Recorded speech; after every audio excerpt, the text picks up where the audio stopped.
الذين يتلون كتاب الله নিশ্চয়ই যারা আল্লাহর কালাম তিলাওয়াত করে এবং নামাজ কায়েম করে এবং আল্লাহ পাক রব্বুল আলামিন যে সম্পদ তাকে দিয়েছেন প্রকাশ্যে এবং গোপনে সে খরচ করে। আমি সংক্ষেপে বলতেছি, মেহমান যেহেতু বসা, এই কাজগুলো যে ব্যক্তি করে এরপরে আল্লাহ তাআলা ফলাফলটা বলছেন, ইয়ারজুনা তিজারাতান লান তাবুর।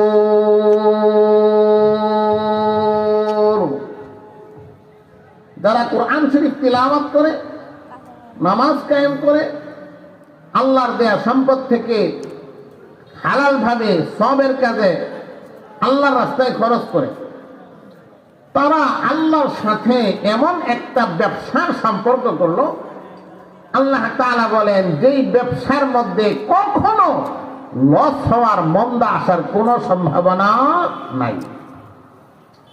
আপনাদের কাছে আমার জিজ্ঞাসা, এই পৃথিবীতে এমন কোন ব্যবসায়ী নাই সেই কথা অগ্রিম গ্যারান্টি দিতে পারে যে আমি যে ব্যবসা করতেছি কোনোদিন এই ব্যবসার মধ্যে লস হওয়ার সম্ভাবনা নাই?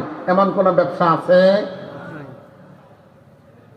বরং গত কয়েক বছর আগে আপনাদের জানা থাকার কথা, যারা ফিশারির ব্যবসা করে, মাছের ব্যবসা করে, এই পরিমাণ বৃষ্টি হয়েছে, মানুষের ফিশারি তলায় গেছে, মাছ সব বাইরে হয়ে গেছে। দেখা গেছে যেই ব্যক্তি সম্পদশালী আসলেও এলাকার মধ্যে ছিল হিরো, মাছ সব ফিশারি সব তলায় গেছে, হয়ে গেছে এখন জিরো। কিন্তু আল্লাহর সাথে যে ব্যবসা, কোরআন শরীফ তিলাওয়াত, নামাজ কায়েম করা, আল্লাহর রাস্তায় খরচ করা, আল্লাহ তাআলা বলেন আমার সাথে এটা এমন একটা ব্যবসার সম্পর্ক করলো, লান তাবুর, কখনো এই ব্যবসার মধ্যে লস হওয়ার, মন্দা হওয়ার কোনো সম্ভাবনা নাই।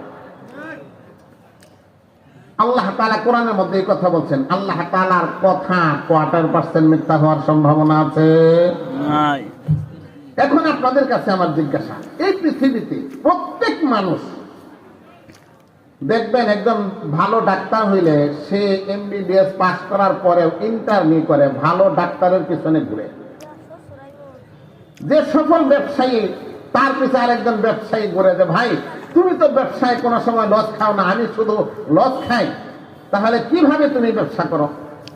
যে ব্যক্তি সফল কৃষক, তার পিছনে আরেক কৃষক ঘুরে যে তোমার জমিনে কোনো সময় ফসলের কোনো ঘাটতি নাই আর আমাদের মধ্যে কোনো